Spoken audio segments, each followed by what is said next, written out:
You've seen the title. I got rid of these, my beloved AirPods that I've been carrying in this very pocket for the past over 3 years probably. And getting rid of these has been one of the best decisions I've made all year in 2026. 2026 is this self-improvement year. Now, every year you set yourself a theme, some goal, something to adhere to. This year, for me, it's general self-improvement, getting out of my comfort zone, experiencing new things, and getting stuff done. At the end of the year, I want something done instead of just having another year on the list that just ends exactly the same as it has started. I'm sure a lot of you know that feeling. And earlier in the year, actually late last year, these died. The batteries are just broken. They don't hold a charge anymore. They have these tiny mini batteries in there that are constantly being charged in this case, so they only last like 2 or 3 years. Also, one side just doesn't work properly anymore. The sound is tinny and they're broken. They're broken. And I've made the decision not to replace them, not with another pair of AirPods or another pair of like wireless earbuds or over-ear speakers or anything.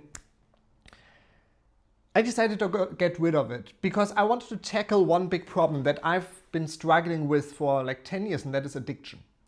And it's an addiction that a lot of you may know that a lot of people are struggling with without really realizing it's an addiction, and that is the audio-visual addiction that we have in today's day and age. It started, I think, in like 2010, where I started listening to podcasts, and I realized that every minute I'm spending out of the house, inside of the house, can be spent educating myself on some sort of topic, educating myself on retro video games, politics, art, movies, everything. I can be out and about listening to information, absorbing knowledge, bettering myself in that way. It wasn't until a few years ago where I realized it's too much. Every waking minute of my life, even the sleeping minutes sometimes, are spent absorbing information, bombarding my brain with stimulation, audio-visual stimulation. YouTube is a big problem for me. It's still one of my big addictions. But I decided that I'm going to get rid of the stimulation when I'm out of the house. And it has improved my life tremendously. And if you struggle with this, I would highly recommend getting rid of these. They're useful, they're great. They give you the safe space outside when a lot of people are around. They bring you back into your own little world, which can be an advantage or disadvantage. However, what I've realized is that my brain sometimes just couldn't handle the stimulation anymore. Every now and then I had a bit of a crash where I thought, okay, I need to turn everything off. Like, I want silence, I need quiet in my life. I don't want another video. I can't handle another podcast. I need to shut everything down for a little bit. All of my thoughts, like all of the knowledge I'd been cramming into my brain over the weeks, the months, the years, had been building up, and none of my thoughts were allowed to get out. So I was getting all of this information in, but I didn't give myself the quiet, the peace, the chance to process them and turn them into something else. So every now and then my brain just said, there are so many thoughts, so many ideas, so much stuff in there that cannot come to fruition because I'm constantly bombarding myself with more information. I'm not giving myself the peace to process it. And I knew that. I knew I was overstimulating myself. You realize that when you just watch stuff, you listen to stuff. At the end of the day, you don't know what you listen to. You don't know what YouTube videos you have watched. That video that you think was interesting, the topic was interesting, is that you would learn something for your hobby, for your job, for your life, you realize you are not keeping any of it. It's just noise.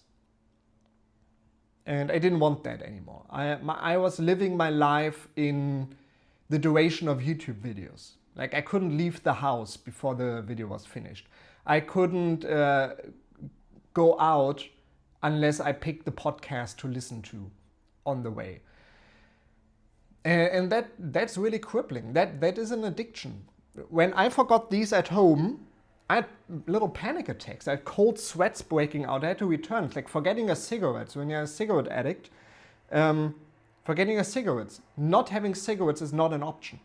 You have to go back home or buy another pack of cigarettes somewhere. Now, these are too expensive to just buy somewhere.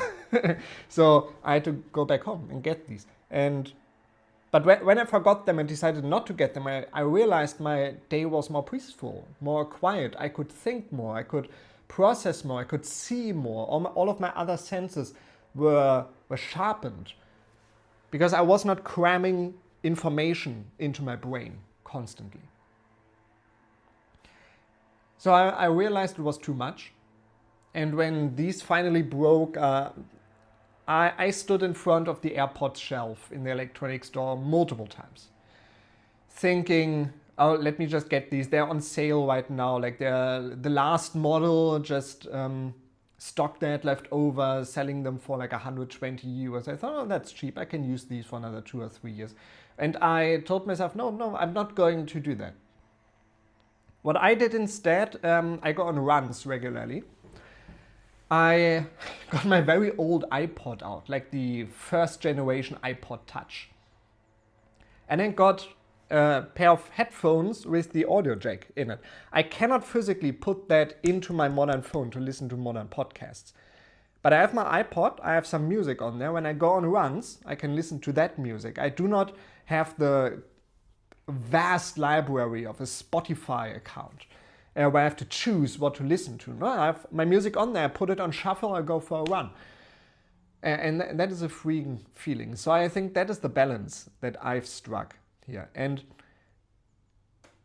many people may not realize it's an addiction. You know, if it has a negative impact on your life, if you cannot leave the house without picking a podcast, if you cannot start eating unless you have found a good YouTube video to watch, maybe you have to think about what you're doing and what you need to change about that. So in the coming days, I will be releasing my annual EDC video. Every year when it's about springtime, I put my winter jacket away and I have to really think about what do I carry with me, what do I get rid of, what do I need every day. I do a little EDC video, everyday carry, where I talk about the things that I just have on me all day. For the last few years, these have been in there. They have been in my pocket. Like, most of my pockets have a little area there where you can see an AirPods case permanently burned into the denim. This year, in my everyday carry video, you're not going to see these. And probably you're never going to see one of these for the rest of my life. They're useful. I'm an Apple user. They instantly connect to all of my devices. It's very easy to use them. And they're fantastic quality. I just realized they've had more of a negative impact on my life. I can now process things better. When I move on to the next thing, I can give myself that break. When I'm out on my bike going from home to my workplace, I'm not listening to anything. That means I arrive at work ready for work. It's not one constant action through the day where one thing melts into the other. I have very clear structure. I leave the house, I'm on the way to work, I start working. Whereas previously, it was I'm in the house listening to or watching YouTube video, then I'm putting a podcast on and I'm going to work, then I'm at work and then I have nothing. Because at work you have to stay focused. But now, back then it all melded together. Now I don't have that anymore. Thank you very much for watching. Look forward to my EDC video in the coming days. I know a lot of people are always relatively excited for that compared to my other stuff. And I got some good stuff to show you. Anyway, see you in the next video. Bye.